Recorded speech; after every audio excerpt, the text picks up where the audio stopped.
following program is brought to you in living color. How many? How many? How many? How many? 1, 2, 3, 4, 5, 6, 7, 8, 9, 10. 1, 2, 3, 4, 5, 6, 7, 8, 9. All right, what did I get up to? Hello, How Many listeners? This is part one of our two-part discussion about the Dallas Cowboys season end. Welcome to a new episode of How Many, the only podcast on the internet that counts. Today we are doing our annual NFL postseason deep dive. I am Jesse Jackson. Joining me today is Bob, Gary, Mexican Jr., and UK Mark. It was an interesting season. Before we get to the Cowboys, let's just talk about the Super Bowl and the playoff. Bob, let's start with you. What were your thoughts about that? And did you care who won the Super Bowl? This was one of the few Super Bowls where I wasn't rooting against either team. Usually if the Cowboys aren't playing, there's one team playing that I really would rather not win. And a lot of times it'll have to do with how many Super Bowls they've won, Packers or 49ers or Patriots. But you know, this one I was pulling for the Bengals because they've never won one, and kind of like Burrow and Chase. But I didn't mind the Rams won. You know, Stafford's from Dallas, so that's fine. And it was a good game. And like you said, from the playoff standpoint, it really was pretty amazing. I mean, just about every game was close, went to the wire, had spectacular finishes. It was very entertaining, but I only enjoy the playoffs typically as far as the Cowboys goes. I'd rather them have still been playing. Junior, how about you? I kind of echo what Bob said. From a playoff standpoint and entertainment standpoint, these playoffs were actually some of the best games past the first round that I can recall. The first round outside of the Cowboy game, most of them were not even competitive games, but everything after the first round, some of those games were amazing, especially that Buffalo-Kansas City game. Super Bowl, like Bob said, I'm usually rooting against whoever Brady's playing for, Patriots, Steelers, Packers. I was actually rooting for Stafford because, like Bob said, he's a Dallas person and P1.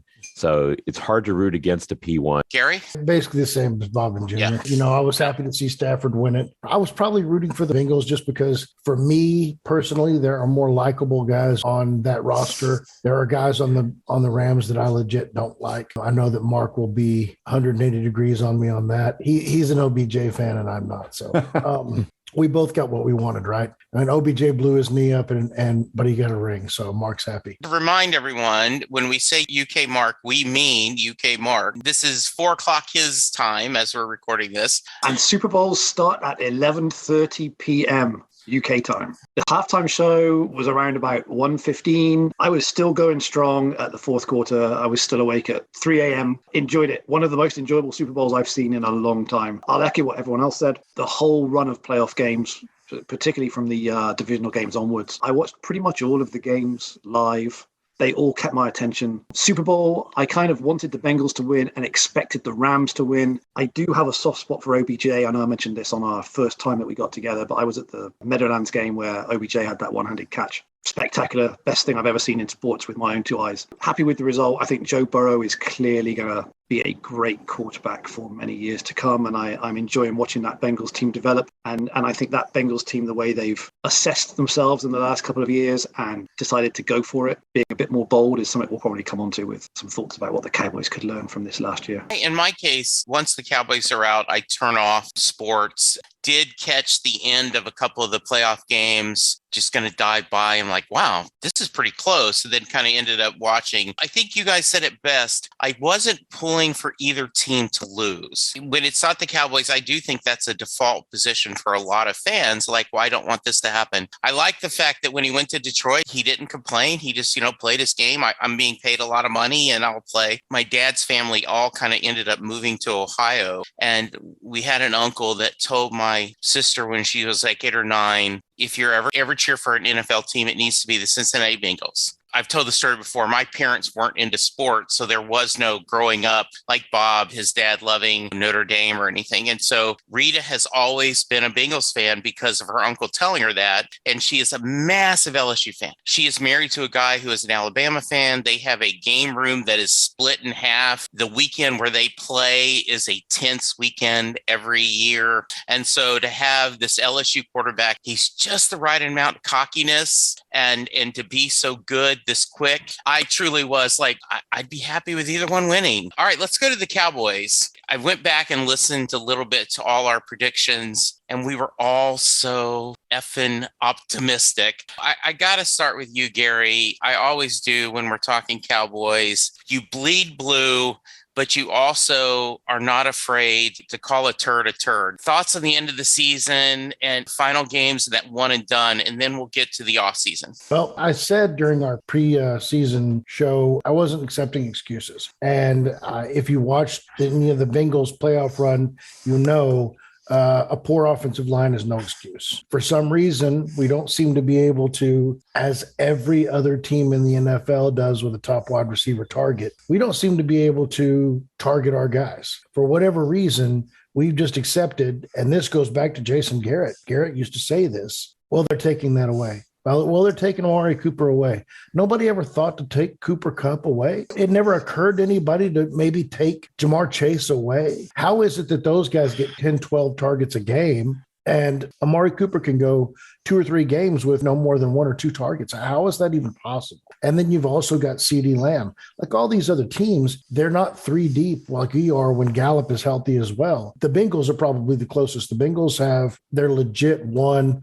I guess the Rams are 2 when Woods is healthy, but they have their legit 1 that's a superstar. And then they have a 2 and a 3 that are pretty good. The Cowboys have that. And so why aren't we the scariest passing team in the league? My counter argument is, and I don't buy this, but is it, well, we have too many good people, and so that confuses it. Okay. I don't think so. I mean, we've seen that here before. We even go back to when it was only Dez. They didn't force feed the ball to Dez. They just, it's not the way this offense has worked. And I'm afraid that maybe Kellen learned too much of that from Jason, and he can either knock it off or he can be gone. Like, I go back and listen to all our podcasts. I've been a huge Kellen Moore fan. I love the way he calls a lot of the games. The only difference being that his run pass ratio is good. I like what he does a lot of times on third downs. It's just who's targeted. If it's Dak checking out of things or checking out of certain looks because of the defense that he sees, that's on them to get to him and say,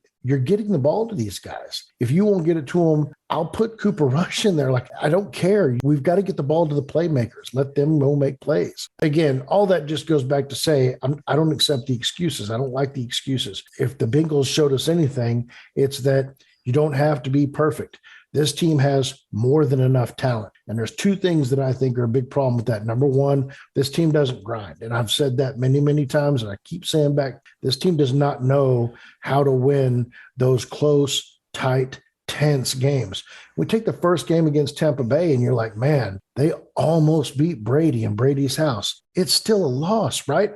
Like, I was happy about the way they played that day, and I thought it showed good things were coming this season. But at the end of the day, it was still a loss. You know, we bounce around through our division. We don't have to worry about losing any of those games because those teams are all terrible. God, I hope they all do something amazing this offseason. Like, Eagles have 3 first-round picks. I hope they kill it. And I hope the Commanders go and trade for a quarterback or, Jimmy G to make them better. Anything to make this division competitive so that we have to grind to get through it. I'll take 10-7 seasons if it means that this team is tougher when it comes to the playoffs, because they're just not tough. When the games are tight and we have fans, maybe even some that are sitting here listening to me talk right now, we have fans that can't take it when we're not blowing somebody out or getting down by 10 or 12 points, and they're just immediately ready to throw their hands up, give up. That's how you learn how to come back from things like that. And you're going to face adversity in the playoffs. Those are good teams, and you have to be able to deal with that. This team doesn't know how. The other thing I'm going to say, It has nothing to do with the talent on the team. People can pin that on Jerry. It's actually Will McClay. Will McClay puts together more talent than just about anybody in the league. But you can go all the way back to when Jimmy Johnson left. Jerry's biggest failure was and always will be probably his inability to sort out his front office. He let Larry Lacewell screw around and mess this team over for many years on just getting good players under the team. And then when Parcells showed up, he ran Lacewell off. And all of a sudden, we start getting talent on the team. Parcells didn't stick around, and there's just this slew of coaches that comes through here. Like at no point does Jerry ever get the right guys for that job in here. And the right guys are guys that will come in and take control of what they want done. Jimmy would never let Jerry mess in football business. I want to see, Dan Quinn is taking control of the defense. Dan Quinn has said, I need these players, and they got those players. And suddenly the defense is the best part of this team. Last year, before the season, the defense was easily the worst part of the team. So it can be done. I don't want to hear anything about the atmosphere. I don't want to hear anything about Jerry would never let a coach do this or do that. It's complete and utter bullshit. I have heard many, many guys that have been in those rooms, guys like Broadus and people like that, say with Jerry, as long as you're getting the job done, you get all the power that you take. We need that on the offensive side of the ball, and maybe that's not Kellen. Mark? Very interesting. I'm sure we'll get into front office stuff a bit later on. Hugely, hugely disappointing. I was gutted for days and days afterwards, just going over it. I've always said about all of my sports, I don't mind being beaten. I can take going out onto the field for 60 minutes, 90 minutes, and being beaten, playing well, having the right strategy, team come in and just beat us. It's horrible, but I don't mind it. What happened was a capitulation, a series of completely unacceptable events led by a lack of preparation, a head coach who was unprepared to do exactly what Gary just said, which is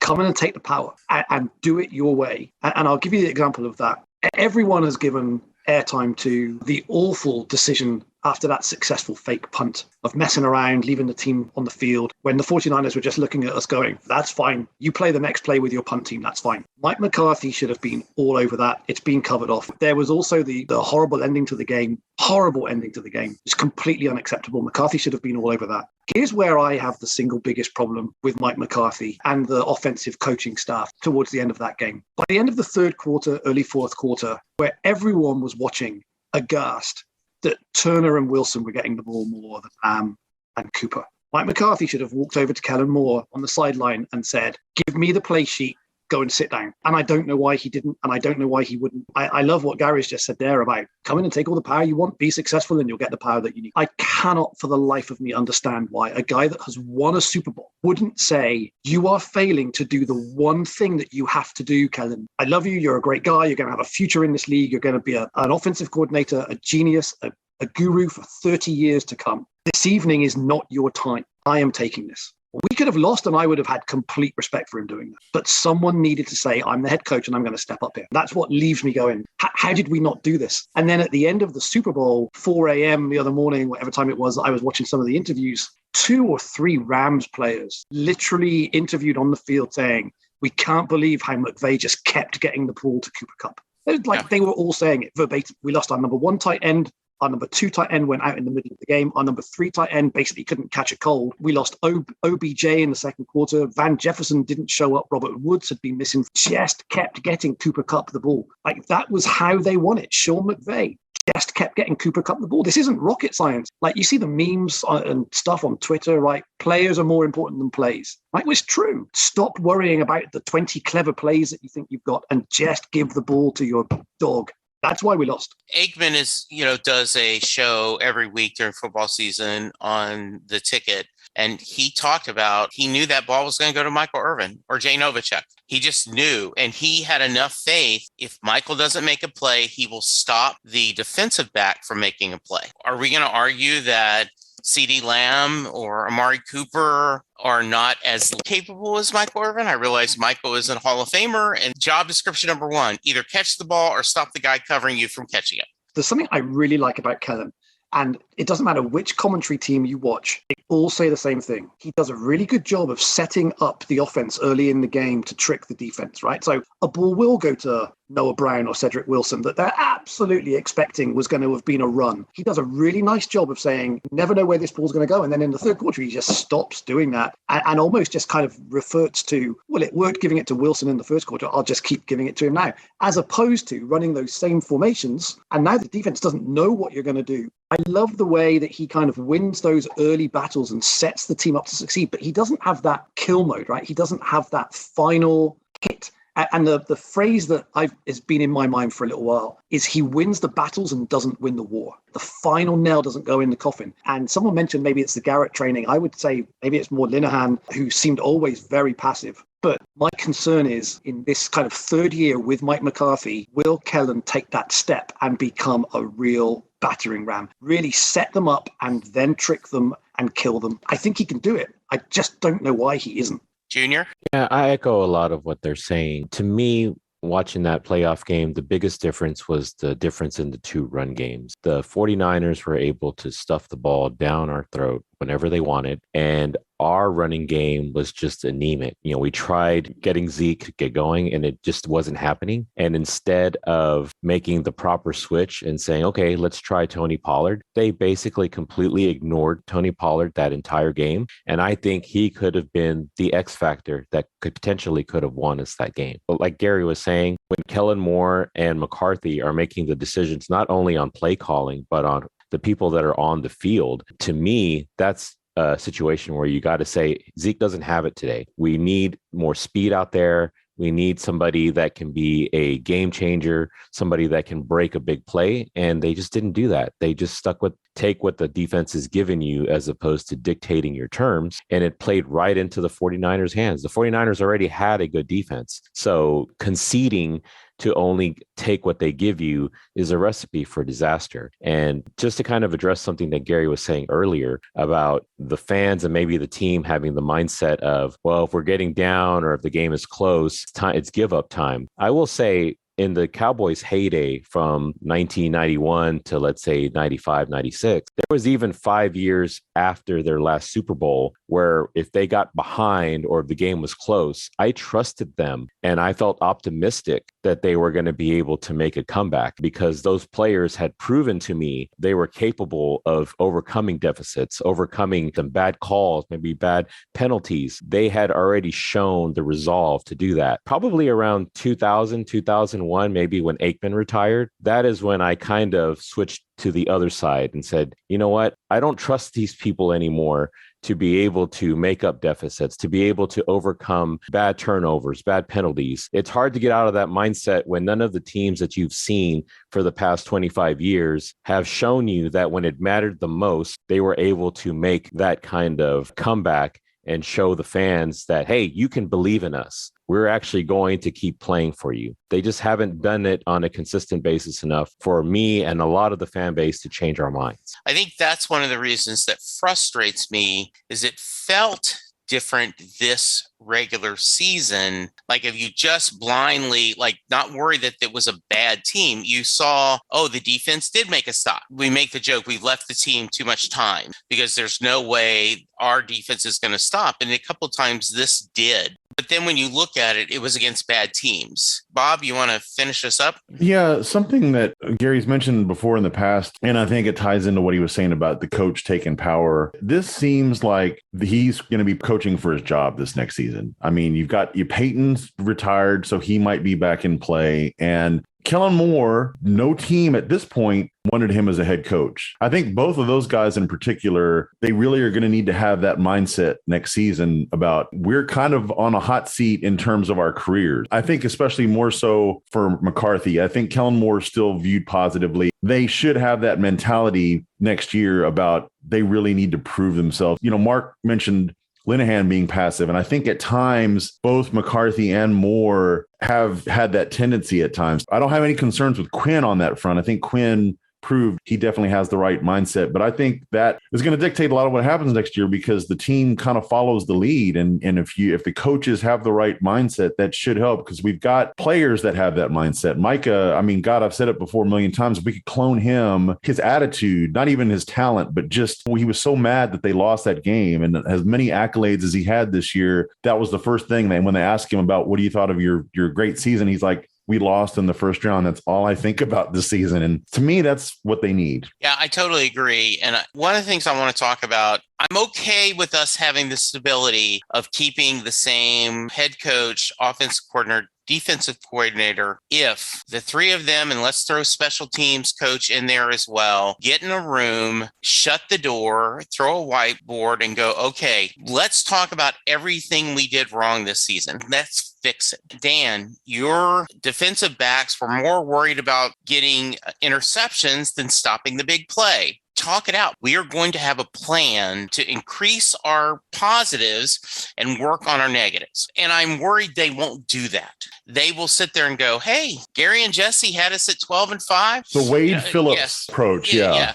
Norm told the story yesterday. Landry used to cut every player in person. And there was a player who had been with the Cowboys 10 years. Tom was cutting him. He begged to have one more year. And Tom said, no, we've made the decision. You have to be released. And Norm said that after the player left, Tom went to his assistant and said, no more calls the rest of the day, because he was so crushed, he had to do that. That's a really good story about Tom's heart. But the important thing I heard is, I'm not going to let sentimental stop me. I realize we paid Zeke a lot of money. We want him to go good, but if he's not doing well this game, screw it. If we've got a third string back that seems to have a hot hand, let's put him in. If Dak is not getting the ball to his receivers, let's bring in our backup quarterback. Kelvin, your offensive team did too many damn penalties. How are we fixing that? Do we need to hire a set of referees to attend every practice and tell them, look, we don't want to give anything. If you see even a questionable call, throw that flag. My frustration is I don't think they will do that. Penalties is the perfect example, Jesse, because I think that's where you really get that mindset out of focus, because instead of doing what you're saying about we really need to tighten this up and fix it, it's all about the refs are out to get us. They're out to get the Cowboys. I mean, McCarthy even basically says as much. And it's like, no, fix your issues. Pre-snap penalties are not a ref problem. It's a you problem. Chris and I were watching the Super Bowl, and they made a point in the fourth quarter. That's only the second penalty this team has had. And Chris said, oh, we must be only 5 minutes into the game, right? Because it's impossible to go that far without having penalties. So, Jesse, I agree with you. Lock themselves in a room, tear it apart, talk about what has to change, talk about the message next year, talk about the approach next year. I'd love to think that's going to happen. You've certainly got the intelligence and the experience for that to happen. My problem is I think that it won't happen because of the old phrase, good is the enemy of great. And I think 12-5, it was a really good year. 6-0 in the division. And I know we beat 3 teams twice that are not great teams. You've still got to beat them. The Giants don't roll into Arlington and the Eagles don't roll into Arlington, not putting up a fight. 6-0 in the division, it is a rare thing to see. 12 wins in a season when you had 6 the year before is a rare thing to see in the NFL. This wasn't going from 8 wins to 11 wins. This is not normal stuff. It was a good year. We shouldn't say it wasn't a good regular season. The risk is everyone looks at it and goes, well, that'd be 12 wins again next year then. We just need to tweak. Well, actually, we don't. We need to look deeper than that and say, good is the enemy of great. Do we want to be great? Wonderful. Let's tear this down and start again. We know we've got a strong base of players. We know we've got 4 coaches that understand the team. Will McClay and the 4 coaches are clearly on the same page with getting the players that they need. Go and tear it down and build something better. That's how we do 12-5 again, or 13-4, and we beat the Rams. We beat the Super Bowl champions, right? We don't come close. Like Gary said, build great. Don't accept good. Junior? I agree with what you said, Jesse. I was a little disappointed that Kellen didn't end up moving on to a different position. I really like that Dan Quinn is staying. I think another year of Dan Quinn and Micah Parsons working together is going to elevate Parsons to even a higher level than what he was this year. And this year, I think he was Defensive Player of the Year. Having another year under him, utilizing him in even more ways than they used him last year, in addition to the pass rushing aspects of things, I think will just make it even harder for offenses to keep him from making plays. But like Gary said, Kellen Moore has so much of Garrett instilled in him that it's hard for me to see him breaking out of that mold. Even if they all sat down together and tried to hash out a way to fix things, I think Kellen Moore, and maybe even to a certain point McCarthy, will have the mindset of, well, our offense could not have been that bad because this was the most high scoring, productive Cowboy season we've ever had in the history of the franchise because they beat up on so many bad teams, ran up the score on teams that were not at their level. In my opinion, it kind of padded the numbers to the point where it would give them kind of a false sense of security that they can continue doing the same thing. But like you said, I really think they need to reevaluate the scheme. I think they need to reevaluate the roster. And since they're kind of trapped with Ezekiel Elliott, they need to be more willing to make a change when he's not effective. In my opinion, I think they should be using Elliott more for goal line and short yardage situations and using Pollard more to start the game and to open up the offense because Zeke just does not have the burst anymore. It's just too much money, too much investment in one player to have somebody like that holding the offense back. It's not all his fault. The offensive line definitely shares some of the responsibility for the rush game being at times anemic, but I think he is a big cog to that because as we've seen, the same offensive line that was seeming to be ineffective with Zeke seemed to open up holes and seemed to open up big plays for Pollard. They really need to rethink that whole situation because in my opinion, if this Cowboys team had an effective running game, we are in the Super Bowl. Gary. I think that McCarthy's seat could not be much warmer. I'll point back to something real quick that happened during the season that I thought at that moment I actually liked McCarthy was when he said they were going to beat Washington. I thought that the Washington coach, Ron Rivera, his response to that was about as bad as it could possibly be. The fact that he kept talking about it, he actually sat down and did an interview about it. Oh, it was a mistake. You can't put your team on blah, blah, blah, blah. You've made it about you. And I was like, no, I mean, he kind of did what Jimmy did on a smaller scale because it was a regular season game. But he basically put the pressure on his team to go out there and perform. I'm going to say this, and now you guys have to go back it up. So it's kind of putting them on an edge, and maybe that's not comfortable. That's okay. I don't want you comfortable. The reason that this keeps happening to us is because how comfortable everybody is.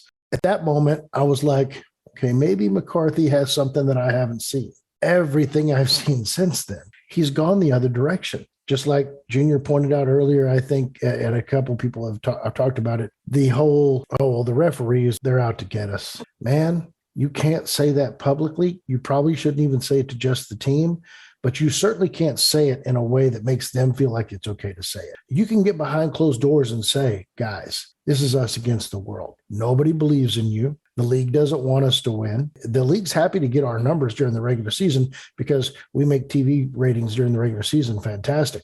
But in the playoffs, everybody gets great numbers. It's the playoffs. People are going to watch. They don't care what happens to us in the postseason. We've got to be able to fight through these things. If it's questionable, you can't hold. If you're being held, there's nothing you can do about it. If you were in an alley and in a fight, you think there are rules? There's no rules. You go out there and you find a way. If you have to pick a brick up and hit somebody with it, pick a brick up and hit them with it. But no excuses. And that's why I said it before. And I said it when we started this, and I'm saying it now. I'm tired of the excuses. And we have a friend, he probably doesn't listen to this podcast, but if he does, he knows who he is, that loves to complain about referees.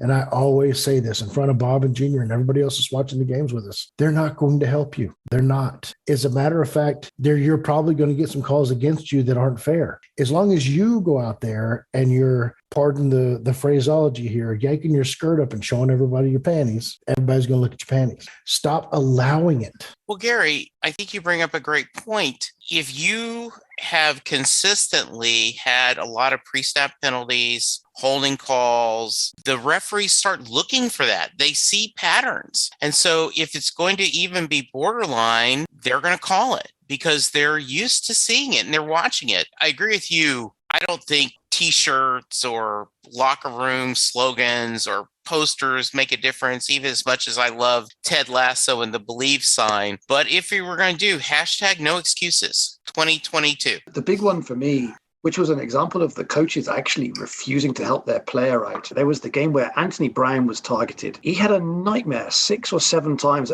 and they called defensive pass interference on him multiple times.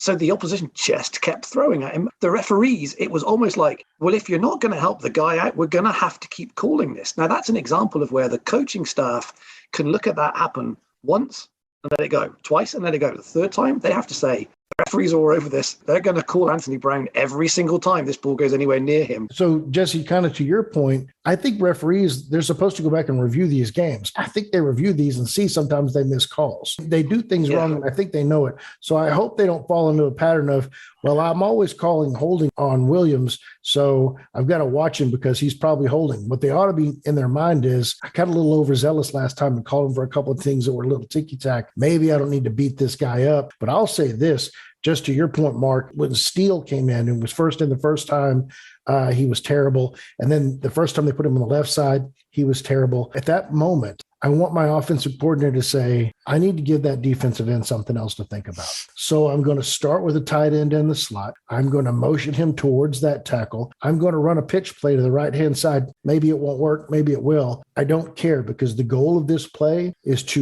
I don't want to injure that guy, but I want him to know his ribs aren't safe. There's a 280-pound guy jogging towards him from outside that at the snap of the ball is going to absolutely pile drive him into the line. You need to send a message to this guy. The mindset of the offensive line has to be, I'm going to take your will. And the mindset of the offensive coordinator has to be, I'm going to allow them to take your will. And we don't do those things. Like, the only guy like that is Micah Parsons. We don't have guys like that anymore that are out there to absolutely take your will. The other thing is, I say this more on the defense. We'll see a player keep beating us and beating us and beating us. And you go, I don't know what it's going to take. They may throw a bomb on us, but this running back stopped this guy. Adjustments. And I know that's a cliche, but it doesn't feel like this team, either as players or coaches, seems to adjust. Bruce Springsteen talks about that every once in a while when he and the band come out, they're flat.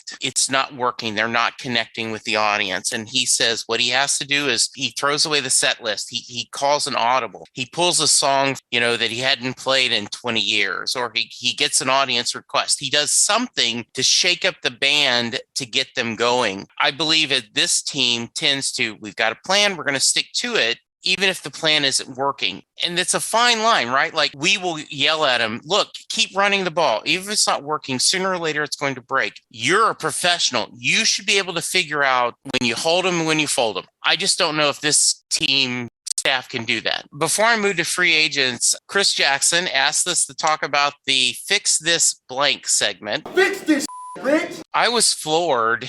Just when you think this team can't get even wilder, we get the news as we're recording this that last week, a few weeks ago, Rich Dalrymple, we all know, we see him on TV all the time. Chris and I used to always joke, look at Rich. Rich is going to find a way to be in the background. He retires. Then a couple weeks later, we find out that there was a $2.4 million settlement because of some incidents with the cheerleaders and a couple other things. I just was like, we can't win. We can't effing win. Can we just not have a season where we focus on taking care of our business? I often complain, seen for a long time, hey, this person would be first round draft talent if they hadn't killed their mom. So we're going to go ahead and draft him in the third, and they just do. I'm not going to talk about that specific thing. It's hideous. I'll say this about the continuous cycle of weird quotes, news that comes directly from Jerry Jones. I'd like someone once on day one of training camp in Oxnard where Jerry Jones stands up and says, do you know what I would do? Do you know the size of the check I would write? Do you know what I would give just for one more Super Bowl? If someone was to say, we don't want you to write a check, you could write a check for $50 million. It's like me throwing $1 into the drain and hoping that helps. Go away for a year.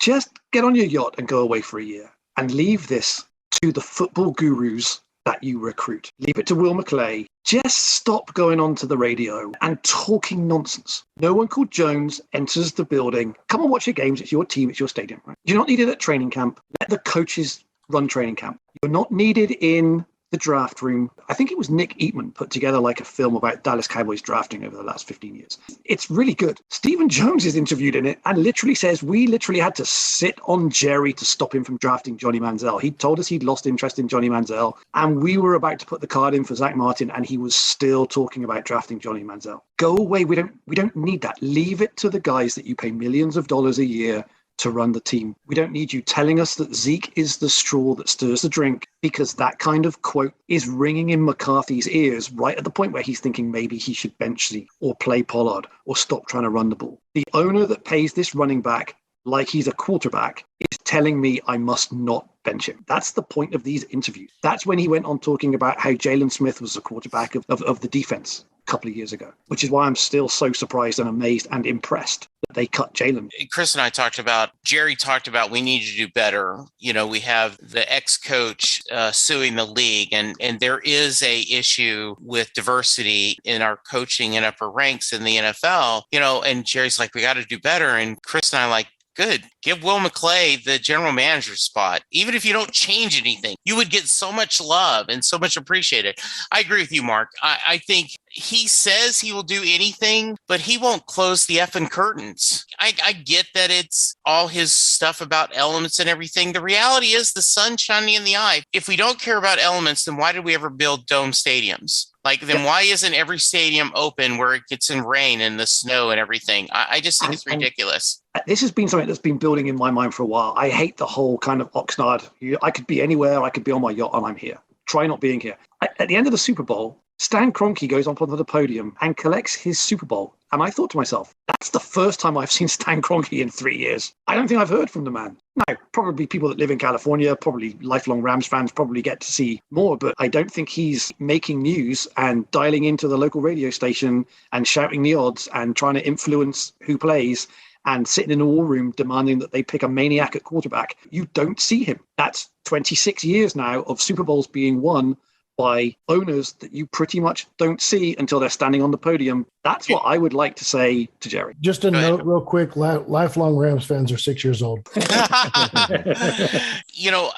I'm sure there's good things that he has done in the past. They do have Will McClay. And 2 or 3 years ago, we were on this podcast and we were all complaining about the draft. And Gary said, wait a minute, guys, I think you aren't using facts. And let's talk about it. We're always going to have misses, but Gary started bringing us through the amount of good picks we've made. And ever since then, I'm kind of like, organization does a pretty good job of drafting. Yeah, some of that's luck, like Parsons. I know after the fact, he was number one on our board. No, then why did you trade down? But bottom line, they got Parsons, and he's might be a once in a decade player, but they have picked a lot of good people. But at the same time, Jerry can't get out of his way. They talked about Tom Brady, 10, 15 years in his career was pissed he was drafted so late and he never lost that anger. I think Jerry never will lose that anger that Jimmy gets the credit for the Super Bowls and not him. Once again, I know I'm talking cliches, but I believe that. Bob. Well,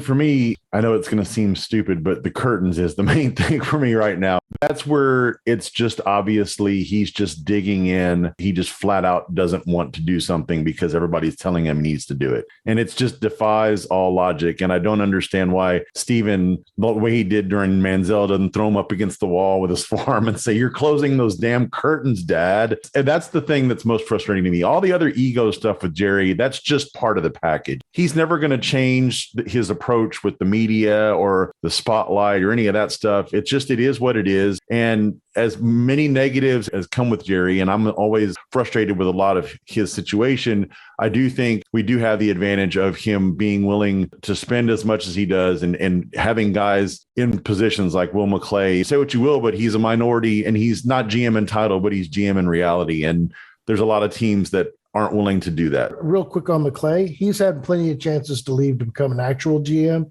and he doesn't. So I'm not going to pretend that title is like the end all be all. He loves his situation here. If he didn't, he'd be gone. He doesn't have the GM title, but he does all of the other things that he wants to do. Yeah, I agree with you. It is that you're a stubborn old guy who refuses. I've got a million other things I need to worry about. I wish I just had to worry about curtains. But you know what? That's an easy thing to scratch off the list. It boils down to he is a guy, and there's a lot of people like this who refuses to ever admit he was wrong about anything. Culture comes from the very top. We can all say culture comes from the top and aim that at the head coach. Yeah. But you have to go 2 or 3 levels above that. If excuses are being made and heels are being dug in and people are refusing to change from the very top, everyone else sees that. So I'll say this. This is going to sound like I'm trying to diminish everything that everybody just said. And I'm not. At all. That's just an excuse. Every bit of what you just said is an excuse.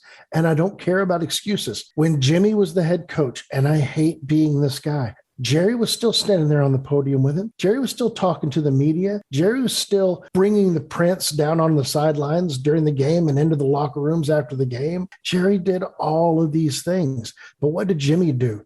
Jimmy, as the head coach, took it upon himself to ensure that the players were on edge. And I've heard Aikman say this many times. They loved winning, but they hated losing more because of what Jimmy was going to be like when they lost.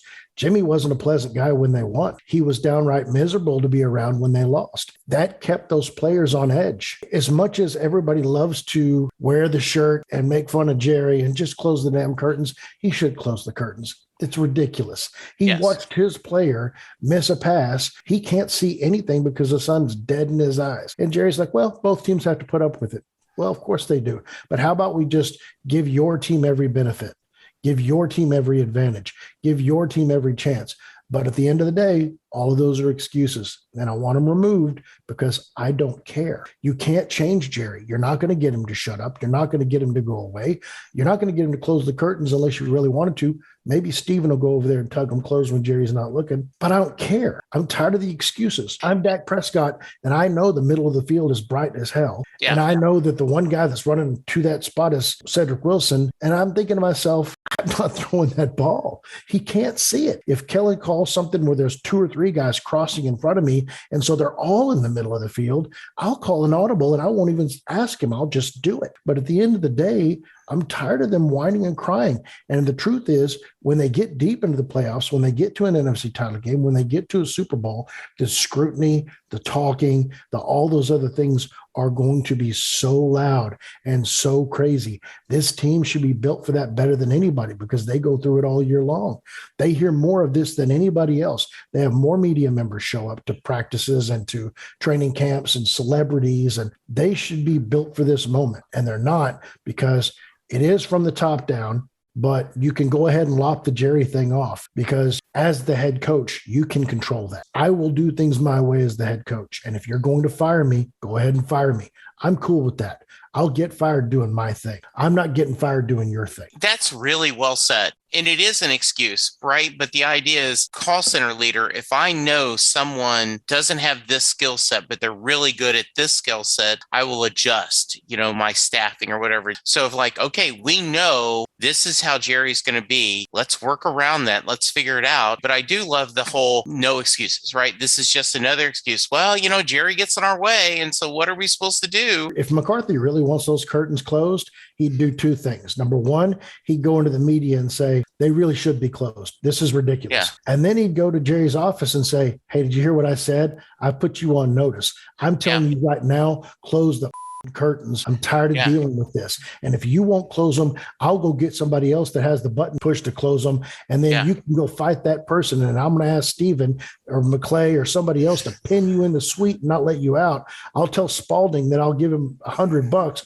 if he just knocks you down. I'm tired of this. This is another place that if McCarthy wanted something done a certain way, he could get it done by simply exerting his will. Jerry, this is what I need to win. If you want to win, you'll shut up and you'll do these things. And if he's doing that behind closed doors and Jerry's still not doing it, he should quit and tell the world, I tried to do it this way, but this man won't listen to anything that I've got to say. He's not building a winning environment, and somebody else will hire you, or some TV show will give you a job, or you've been making $5 million a year for 20 years. You probably don't need to work anyway, but don't do it somebody else's way. Gary, it's a great point. If this season goes sideways, McCarthy's getting fired and no one's hiring him ever again. If he walks and tells the world, I have a philosophy, I spent 2 years out of the NFL building my philosophy and I'm not being allowed to embed it and I am ready to go with another team, he'll walk into 1 of 10, ready to go, with a chairman, an owner, a GM that says, there you go, what do you want? Get fired your way. Yeah, because the reality is, according to Norm yesterday, the Giants have gone through 3 head coaches. They've only had 2 years. It is hard to be this cocky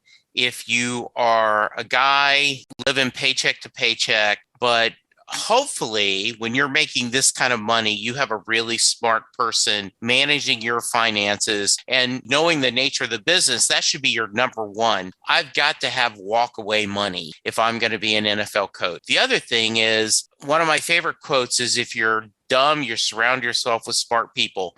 If you're smart, you surround yourself with smart people who disagree with you. Get the very best cast. Like, wouldn't it be great if McCartney had said, I was offered the Dallas Cowboy job, but they said I had to have Kelvin Moore as my offense coordinator. I like Kelvin Moore. I think he's a good guy, but out of principle, I'm not taking a job where I can't pick my staff. Hey, how many listeners? This concludes part 1 of our Dallas Cowboys season end discussion. Part 2 will be coming up soon.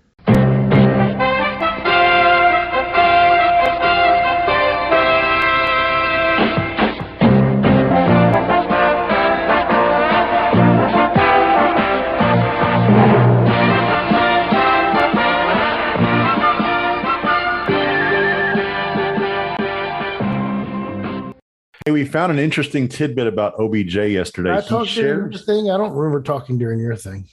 I thought you were done. I'm sorry. Tension. Continue, Gary. I'm just messing with Bob. Yeah, I know you are. Bob does this thing where he stomps all over people anytime they try to talk. So now every time he does it, I just want to make it uncomfortable for him. Mission accomplished.